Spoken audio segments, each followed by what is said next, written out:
j'ai eu 2 autres accouchements pour mes 2 autres garçons, pareil, donc, qui se sont passés à l'hôpital. Et à chaque fois, j'avais cette volonté quand même de ne pas accoucher avec la péridurale. Et ce qui s'est trouvé, c'est qu'on est toujours arrivé un peu trop tôt à la maternité, parce que du coup, nous, on avait la route, on avait 2 heures de route à faire. Et à la maternité, en fait, je pense qu'ils n'ont pas pris de risque. On m'a jamais dit c'est trop tôt, là, rentrer chez vous, parce que j'avais le col qui était un peu ouvert. Et puis, et du coup, la proposition, ça a été, si vous voulez, on fait un petit coup de pouce, quoi. Donc moi, au début, j'ai toujours refusé. Donc j'ai toujours beaucoup marché autour de la maternité. Il y avait un grand parc, donc j'ai fait le tour du parc, j'ai monté les escaliers. Pour ma 2e grossesse, je m'étais beaucoup préparée à trouver des positions qui aident à la descente du bébé. Voilà, donc travail sur le ballon. Mais à chaque fois, en fait, c'était beaucoup trop tôt, je pense, mais de plusieurs jours, peut-être même d'une semaine. Et du coup, le bébé ne descendait pas parce que c'était pas le moment. Et donc, ça se finissait que soit j'étais épuisée par une nuit blanche, où il s'est trouvé que pour ma 3e grossesse, c'était une période, l'accouchement, c'était une période où le papa travaillait beaucoup, où il avait pu se dégager du temps pour m'amener à la maternité. Et puis voilà, c'était on fait un petit coup de pouce, donc péridurale, aussitôt signe de synthèse, et puis voilà, donc ça c'était pour mes accouchements numéro 2 et numéro 3. Et je pense que pour le 4e, là j'avais vraiment, je pense qu'en moi ça poussait de plus en plus cette volonté d'accoucher sans péridurale, sans hormones de synthèse. Voilà. Donc là j'ai travaillé en énergétique, j'ai fait du do-in et des séances de shiatsu. Et donc j'ai abordé cette grossesse et cet accouchement, je pense, différemment. Puis avec mes expériences aussi, où dans la famille, du coup, j'étais un peu cataloguée.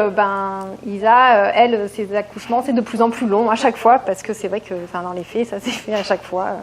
Et quand je partais accoucher, il y en avait pour 24 heures. Enfin voilà, tout le monde était tranquille. On savait quand je partais, mais tout le monde se disait, ça va, on en a au moins pour une journée, voire un peu plus. Et quand j'ai eu les premières contractions rapprochées pour Ulysse, donc on est parti à la maternité en pleine nuit. Arrivé à la maternité, plus rien, plus de contractions. Donc on a passé la journée, pareil, à promener. J'avais trouvé un arbre, je m'étais installée pour méditer.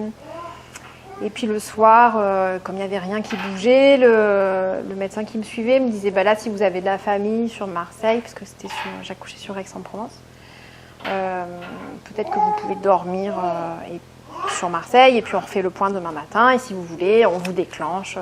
Cette nuit-là, j'ai dormi comme un bébé. Et le matin, et dans mes méditations, je voudrais un signe, aidez-moi. Je demandais à l'univers, quelque part, de l'aide pour cette naissance-là. Et le matin, je me suis réveillée, j'avais vraiment bien dormi, et je me suis dit, l'absence de signe est un signe aussi, puisque j'avais plus de contraction du tout pendant la nuit. Et là, j'ai pris sur moi, j'ai dit à mon mari, on rentre. Avec ce truc de se dire que, en fait, mes enfants, j'en avais 3 enfants qui attendaient avec impatience l'arrivée du petit frère ou de la petite sœur. Donc on est rentré en disant, non, en fait, le bébé est toujours dans mon ventre. Pour mon mari, c'était pareil, il y avait toujours un peu cette crainte parce qu'il s'absentait, du coup il était un peu stressé de me laisser. Mais voilà, j'ai pris cette décision-là. Il m'a suivie, du coup mon mari a accepté ce choix. Et il s'est trouvé que 3 jours plus tard, le vrai travail a commencé. Et là, tout de suite, j'ai senti ces contractions. Tout de suite. Et là, je me suis dit, mais pourquoi on n'en a pas parlé ? Parce que, je me dis, c'est tellement simple. Tout de suite, on le sent que c'est différent et que c'est pour aujourd'hui. C'est une évidence, en fait. Et donc, je sentais que ça s'accélérait. Mais j'étais bien, en fait. J'étais dans ma bulle. Et puis, il y a un moment, il a vraiment fallu qu'on parte. Donc là, j'ai dit à mon mari, là, il faut vraiment qu'on parte. Et on a fait les 2 heures de route. Et quand je suis arrivée, Ulysse est né 30 minutes après. Donc, j'étais... Finalement, donc j'ai fait tout le travail dans la voiture. Donc là, par contre, c'est très inconfortable parce que, dans la voiture, assise. En plus, j'ai pas du tout. J'aurais pu me mettre à l'arrière, à 4 pattes. Donc, je suis restée assise avec ma ceinture de sécurité. Voilà. Donc, on est arrivé et puis, du coup, là, la péridurale, ça se pose pas parce que, le bébé est là, quoi. Du coup, ça se fait très vite. J'ai accouché.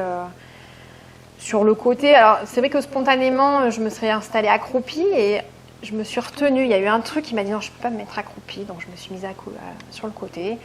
Et Ulysse est né en 2 contractions. Il était là, quoi. J'ai eu 2 grosses vagues que j'ai pas du tout maîtrisées. Et il est sorti, il était là et tout s'est bien passé.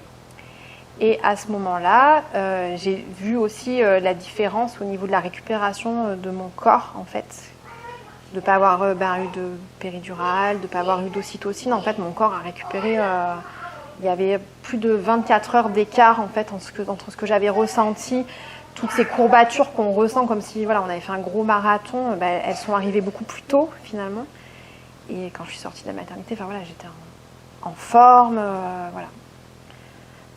Voilà, donc ça c'était pour ma 4e naissance, enfin ma 4e naissance.